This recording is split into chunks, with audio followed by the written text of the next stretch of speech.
La région Bretagne, ce sont 4000 personnes qui sont réparties sur le territoire breton. C'est une administration qui délivre des services publics variés, restauration dans les lycées, transport scolaire, aide aux entreprises.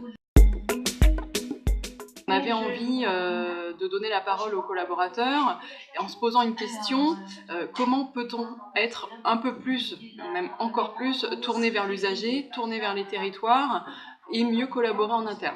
Donc pour ça, ce qu'on a fait, c'est qu'on a lancé un appel à projets, à idées et à défis en octobre 2017.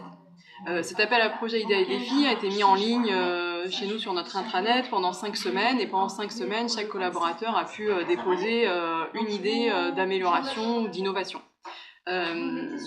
Au terme de ce processus-là, on a dû sélectionner les projets, les idées, les défis qui étaient ressortis. On l'a fait avec un collectif de collègues volontaires de différents champs d'activité, et on est arrivé à 50 projets de transformation.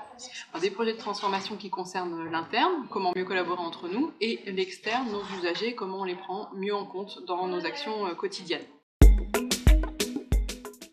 Présenter cette démarche-là à la Fabrique du Changement, pour nous, c'était un peu changer l'image de l'administration, ou montrer une autre image de l'administration, mettre en valeur les actions de nos collègues, et puis se confronter à des points de vue différents.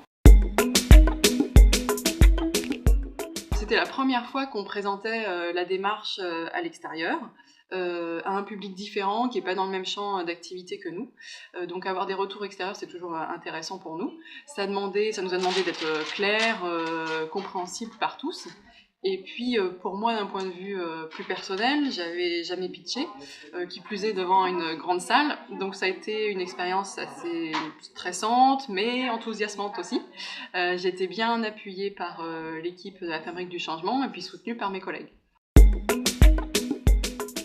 Participer à la Fabrique du Changement en 2018, ça a été pour nous une vraie fierté collective, un encouragement à poursuivre notre démarche. Ça nous a confirmé qu'on ne faisait pas fausse route, et puis c'est une vraie reconnaissance extérieure, notamment pour des collègues qui se mobilisent chez nous de façon volontaire.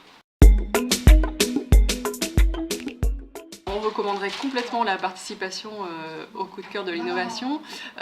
C'est une belle expérience, une belle aventure humaine qui se fait dans la bonne humeur et la bienveillance.